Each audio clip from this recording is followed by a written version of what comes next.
What's up, YouTube? Capital G here, Dueling Network Lost Files Part 2. And it just kind of dawned on me when I was shooting the first video right at the end. So I never actually played the Bible Black deck in Ranked. I played the Bible Black Origins deck in Ranked once, which was essentially the same deck. It was just a TCG version of it. And then I built this Celtic deck and I took that into Ranked. And then I ended up running into somebody who was playing the Bible Black deck. And I was like, oh my God, this is fucking crazy.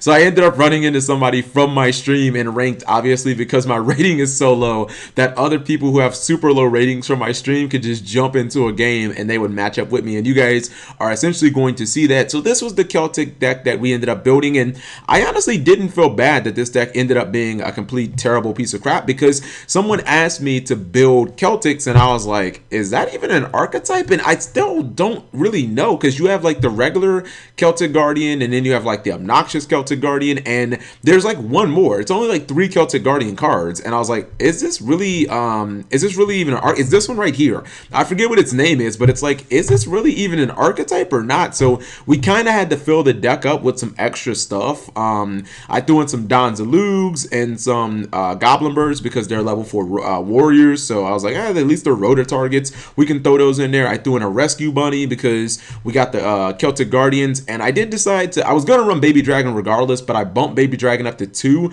because I had Rescue Rabbit, so I wanted there to be other targets. We threw in some Kari Bandit so I could get some good spell and traps without having to always normal summon, crappy cards. I think there's Doom Donut in this card as well, which I don't really know why I'm running that. I threw in 3 copies of Time Wizard because I actually just like that card in general, and I decided to go and run the God cards because people were just like, yo, run the God cards or no balls. Run Little D or no balls. And the thing about all the normals is I have to run 2 of them so that they can be live for Rescue Rabbit. So people were asking me to run like Little D in the deck, and you know what I mean? Like, I did throw Dark Sage in the deck and a Polymerization just because of the whole like Time Wizard Baby Dragon thing. So I was like, oh well, I might as well, if I'm going to, if I'm going to put these cards in, I might as well fully commit to it. And for those of you who are wondering, well, what the hell is Relay Soul doing in there, as well as Safe Zone? Those were essentially the only ways that I saw myself summoning the God cards, is through Relay Soul. I was never going to have 3 tributes on the field, to summon these things. So I was like, well, maybe I can get them through Relay Soul. I threw in a rank up to 7th one because it's a fucking Luxat card, and if your deck is completely trash, maybe you might steal away a victory with it. And in any deck like this, you have to have a lot of discard fodder, or excuse me, you have to have a lot of discard cards like Twin Twisters and Vortex, because you're going to have hands where you top down, or hands of like Little D, Dark Magician, Instant Fusion, Twin Twist. Like, you got to be able to discard those cards. So let's go ahead and play this one, make it full screen for you buddies, or for you guys. And you see, I think at the time my default deck was like Ultra Athletes. I never actually changed it from Ultra Athletes. I have no idea why. But anyways, I think I'm looking for the deck now. I think I named it Celtics. And you guys are gonna just see me hop into to Ranked, man. This makes me so nostalgic, man. I really just wish that Dueling Network was like still alive and kicking. I definitely wish that it was alive. If you see people posting top 10 in my chat a lot, it's because I was asking for top 10 ideas. And I run into Noble Knight Lover 69, and I'm like, I'm not playing this guy. I think that was what's it called. I think I tell him I'm not. I'm like, bro, you're playing Noble Knights. Fuck you.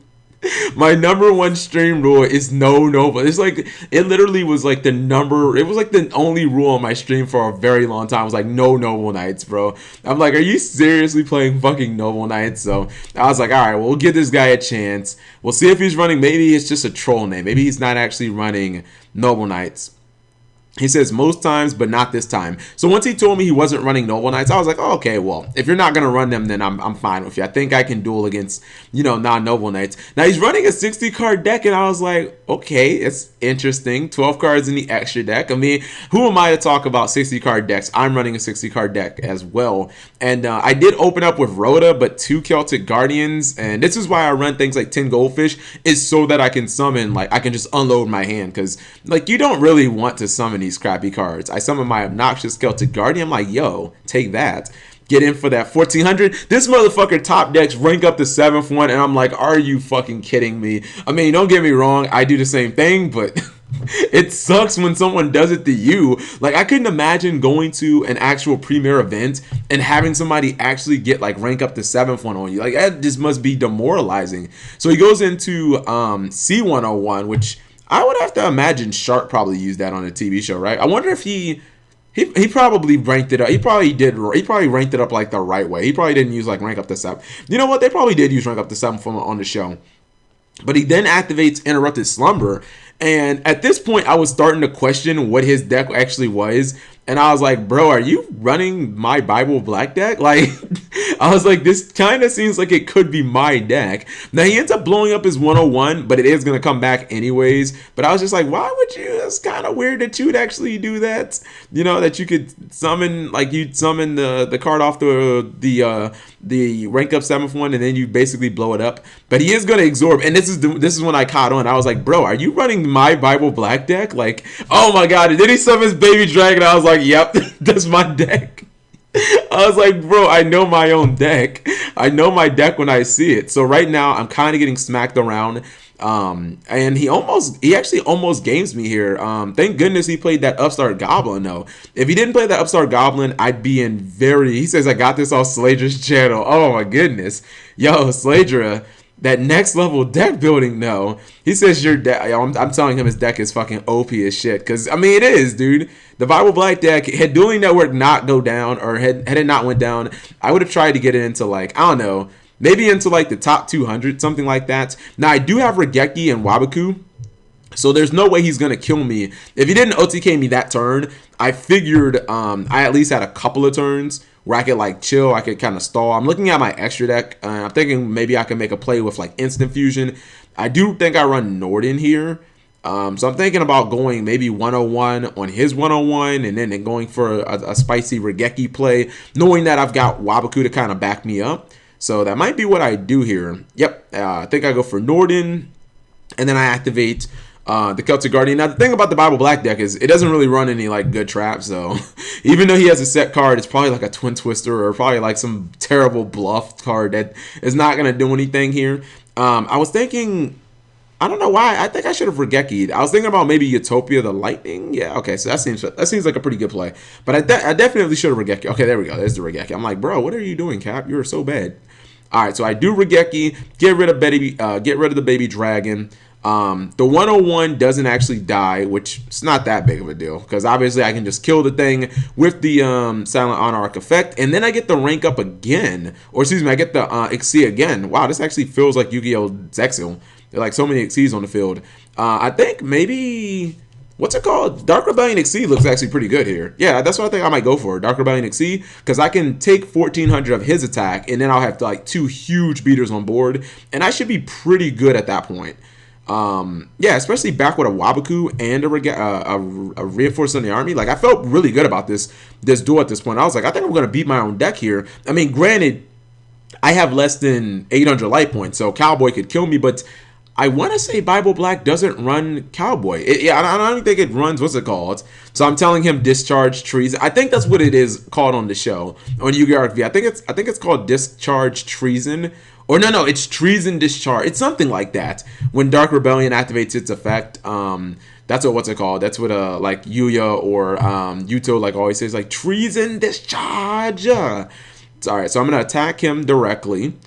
And there was no need for me to even use my Utopia's effect because I could just like kill it and it's not going to come back. He activates Dice Foon. Oh, that's what the set card was. Oh my god. And he ends up hitting a 4. So he ends up popping my Wabaku. Dice Foon, meta convert. Oh my god, this duel is so stupid. I'm watching this duel again and I'm like, what the hell were we smoking when we did this? Holy shit, these duels. Alright, so he activates Slumber's effect, and I think he's trying to get a Kaiju just to tribute off my monster, because I have 2 big-ass monsters. One of them, I think my Dark Rebellion is sitting at 39. Oh my goodness, rip. He activated Lightning Vortex, and he just blows my field up. Okay, well, never mind. And then he goes for that beatdown, that Exodia beatdown. Is that the right arm or the left arm? Nah, that's disrespect. I top deck Vanity's Emptiness like a boss. I think I'm gonna go for Don Zalug maybe. That's probably like the best card to get here. Is just get like a Don Zalug, something like that. So I think that's like the right arm or like the left arm. He just summons it and he attacks. So I'm gonna go for Don Zalug. I'm gonna attack over him. Now Don Zalug, it's the right arm. Okay. Now I end up getting the card in his hand, and this is where I'm like, all right, this is where the comeback starts. It's a Jerry Beams, man. Okay, I forgot that I even ran that. Now, before he can do anything, I'm going to flip this over because I don't want him like going for kaijus or anything random like that. Then I got the Time Wizard, and I'm like, yo, now the shoe is on the other foot. I'm laying the smackdown on you, and he can't kaiju my monsters away. So if he has a kaiju, that's, you know, something he can't play.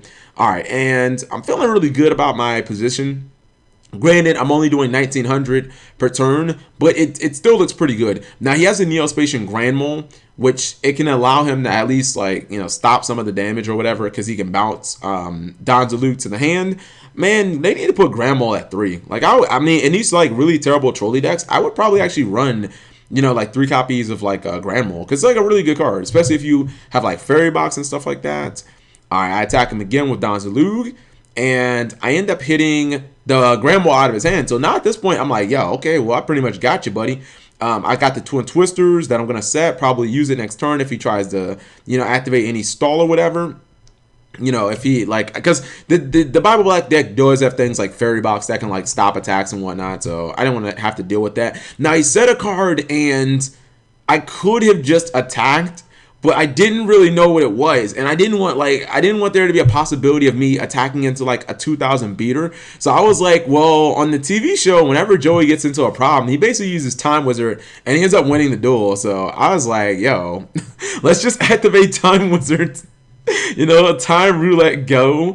I mean, I really felt confident about it. It's a 50-50 odds, which is even better than in the show. 'Cause I think in the show it's like 60, I think it's like 66-33%, somewhere around that you'll I think the odds are actually that you'll end up not hitting Time Wizard. So yeah, it's like a skull and like a castle or some shit like that on the TV. I literally just watched Bandicke versus Joey yesterday. I think it's what's it called. So I activate Time Wizard's effect because I wasn't really sure what I was going to, I didn't want to attack into anything and end up attacking into like a monster with like high defense and losing. So I was just like YOLO. Plus, I was stuck under my own vanities too, so I couldn't basically do anything. So I was like, well, let's just do this. He says if you believe in your deck, it will respond to your feelings. Oh my god. This match. I called tails and I got heads. And he says your feelings suck, bait. And that's pretty much just how the duel ends. If you don't know, Time Wizard, when you miss the effect, not only do you blow the monsters up on your field, but you also have to take burn damage. And he had the left leg, and he had Hippo in his hand. So that's pretty much the end of the match, guys. So I hope you enjoyed this. That's the end of Dueling Network, boys. Thank you guys for watching as always.